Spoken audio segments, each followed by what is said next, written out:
I'm thinking, well, all the gifts that Ron shared in his way, I think of him as, in a sense, the quartermaster of the church. The one who finally makes sure everything's there that needs to be, and you don't even know, you think you're great. Because it came out great. You think you're great because it came out great. But there was that quartermaster behind it who just made sure that all the things were in the right place. And in doing so, found that taste of the divine. In these passages today from Scripture, we get a variety of images of what does it mean to share the divine life. Because that's the invitation, to share all the gifts that God has given.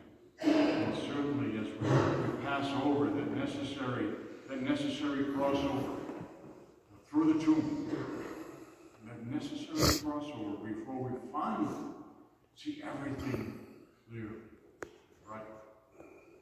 There is that time of waiting. We get the taste.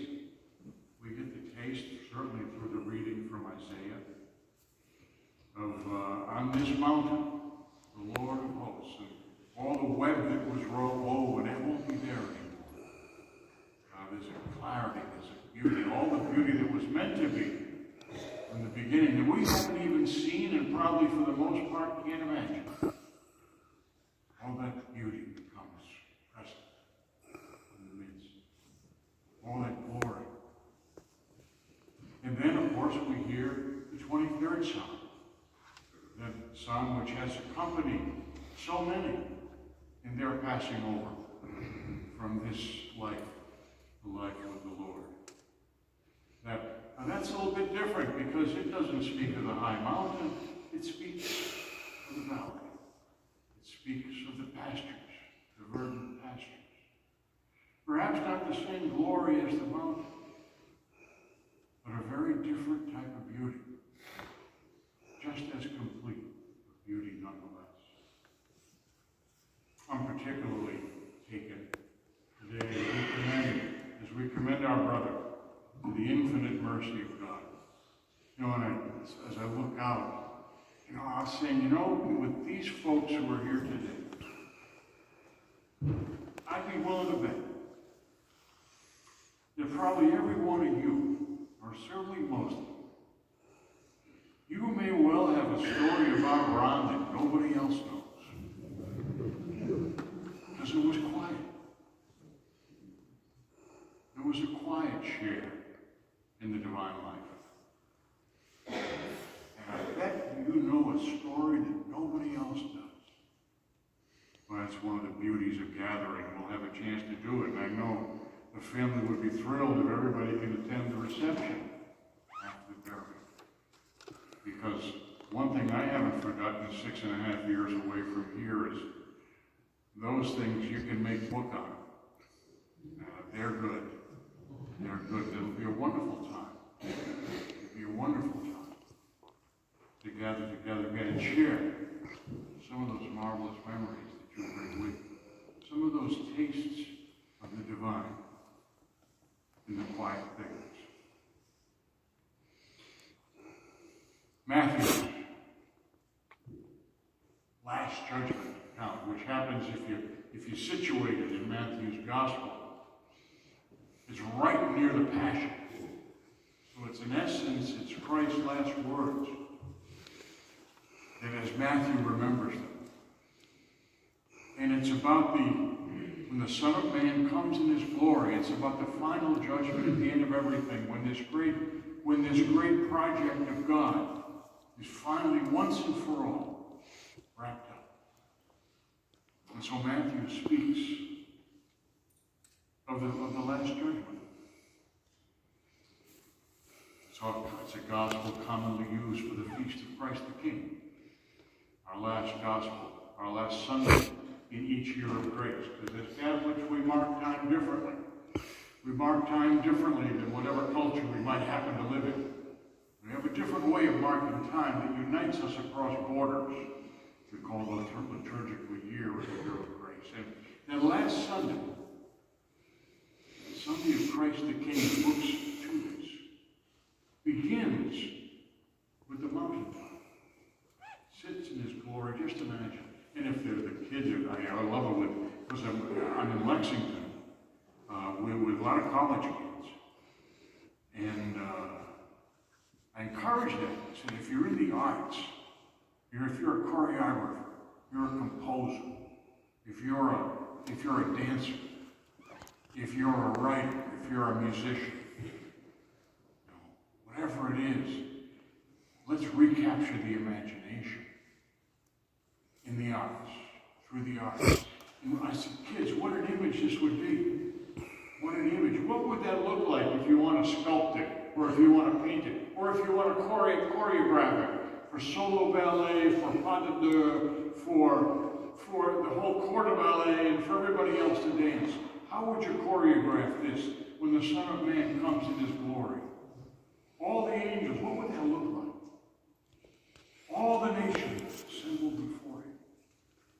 And it says he will separate left and right. And so here, there's that image of eternity for which we're made. From which we're made. From the blueprint. And so naturally, even though we do it humbly, we dare imagine parts of it. And so this is the part, this glory part, to which we commend our brother Ron. This glory part that is Hollywood to the 10th power. If you can just imagine the glory of it. But then, and so certainly that's divinity. And so then the king will say to those on my right, just imagine that in art.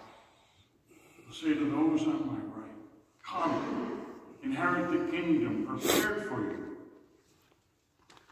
And then, I like to think is where Ron comes in. Because at that moment, at least when I read it, all the air goes out of the room. Because what's the next thing he says? It's not the glory, the this, the that, the gold, the jewels. No. The air goes out of the room. And then, for I was hungry of all the things. Of all the things. For I was hungry. Immediately, we go from the greatest platform, the greatest stage of all, far beyond our imagination and comprehension. We go beyond that, down to the tiniest portal of the human eye. And there we enter. And there we find a different taste of divinity. I'm always struck that it doesn't, in that final judgment, it doesn't talk about the Ten Commandments, although I presume that they're of great value because they dispose us. It doesn't say about the precepts of the church. It doesn't say a lot of stuff. I suppose it presumes all that. But what it says is, I was hungry, and they gave me food. The other. You were the other, and he made you a neighbor.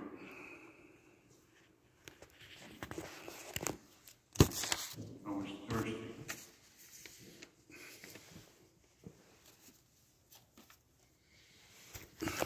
Stranger.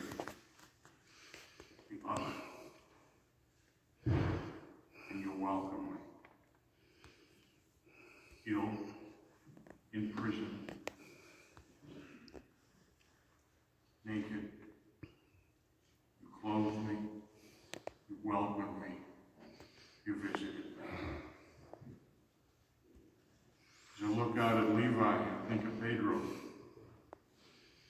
Levi, I think you were in the second row. I think you were in the second row on the other side. The day of your confirmation. And boy, what a proud mom and dad we had. What a proud mom and dad we had that day. Funny.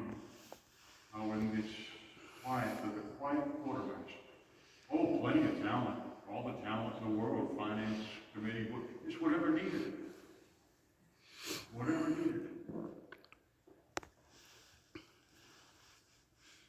Not only that that was a preparation for glory, but I think the deeper truth is that for the believer with that kind of faith, it is the food to the hungry and the drink to the thirsty and the visit and the clothing, and you can add the rest. It's those things that themselves bespeak the presence of divinity. That God has made of us something so much more than we could have imagined if we hadn't trusted Him.